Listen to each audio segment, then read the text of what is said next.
Olá pessoal, daqui fala o Einstein da Engenharia Civil, engenheiro Eliata Matuca. Esse vídeo é para esclarecer a composição de preços em medições e orçamento, ou seja, a execução da ficha de rendimento.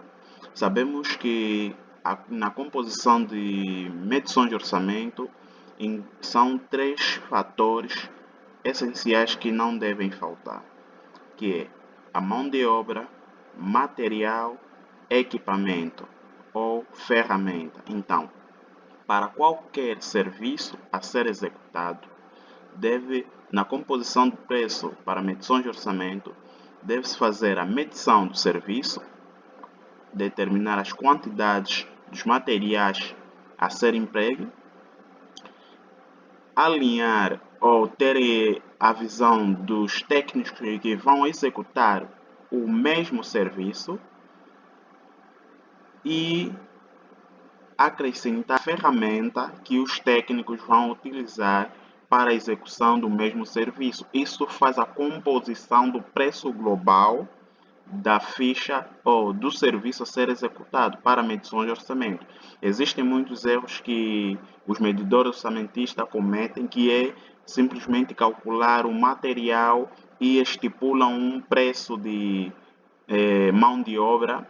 Acho que pode ser de acordo com a experiência, né? Estipulam um preço de mão de obra e esquece de incluir as ferramentas e outros utensílios que vão ser utilizados para a execução da mesma tarefa. Então, esse é um modelo de ficha de rendimento e para quem quiser também vou colocar no link para download. Então, como é que é feita a composição de preço em medições de orçamento? Primeiro, composição de ficha. Temos aqui, né, os técnicos que vão executar. Esse é um serviço de montagem de teto falso. Então, primeiro, devemos medir a quantidade, né, ou a área a ser emprego o teto falso. Então, nós temos aqui na descrição fornecimento e montagem de teto falso interior constituído por uma placa de gesso laminado com 13 mm de espessura, estrutura horizontal em perfis metálicos galvanizado, afastados a 50 cm, suspenso em varão roscado de diâmetro de 6 até 1 metro de distância. Então, um ponto importante é saber, né, descrever como é que será executado a mesma tarefa para que no ato da composição do preço, tanto dos técnicos e das ferramentas a serem executadas, a serem calculadas para medições de orçamento, não nos esquecermos de nenhum detalhe. Temos a unidade, metros quadrados, uma placa, né, com preço, o preço unitário e o preço total, né, como é uma unidade, então o preço total é mesmo o preço unitário. Então, nós temos que ver aqui os técnicos que vão executar este mesmo serviço. Temos aqui um montador de pladur oficial, que é o mestre, e um ajudante, né?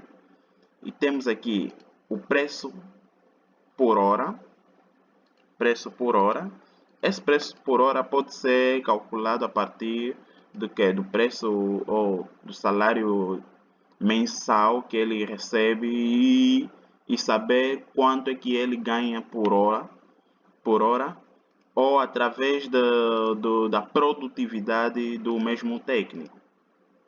Então, esta é a produtividade e multiplicar por preço por hora.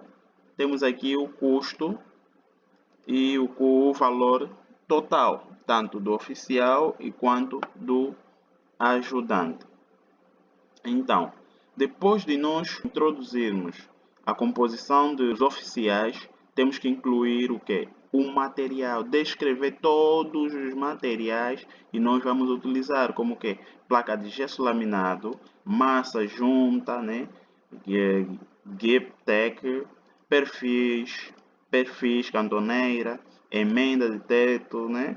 Pivote, fita papel, varão roscado, entre outros, a porca, as buchas e as devidas unidades, metros quadrados, quilogramas, metros lineares, unidades, e descrever quanto, né, de unidade e de metros quadrados iremos precisar, isso já medido tanto em planta ou em obra, e devidos preços por metros quadrados, por metros lineares.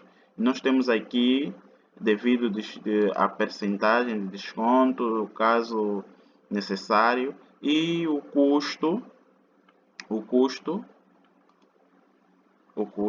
temos aqui. E nesta tabela nós vamos ter o que? O valor global, que é a multiplicação do que? Da quantidade vezes o custo.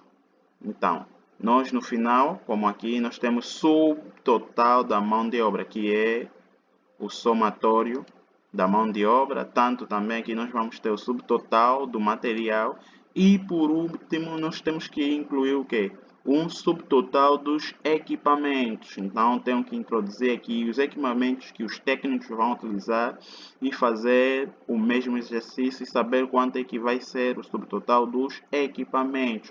E no final de tudo, nós temos o subtotal de subempreitada. O nosso orçamento vai terminar aqui. E depois, o que é que nós devemos introduzir? Devemos introduzir tanto no material, né? O custo do fornecimento, de frete ou de transporte, e depois introduzir o BDI e os impostos, né? Preço em IVA, devendo ser adicionada a taxa legal em vigor. Então, acrescentar os devidos impostos e os custos indiretos e no final introduzir o BDI. Este processo é um processo que todo medidor orçamentista deve fazer para não falhar na composição de preços para um determinado serviço. Isso funciona para todos os serviços, tanto de reboco, alvenarias, aplicação de cerâmicas e entre outros. Então, se gostou do vídeo, compartilhe e dê um joinha e deixe nos comentários caso precisam de mais explicação, né, tanto de medição de orçamento ou outra área relacionada à engenharia civil.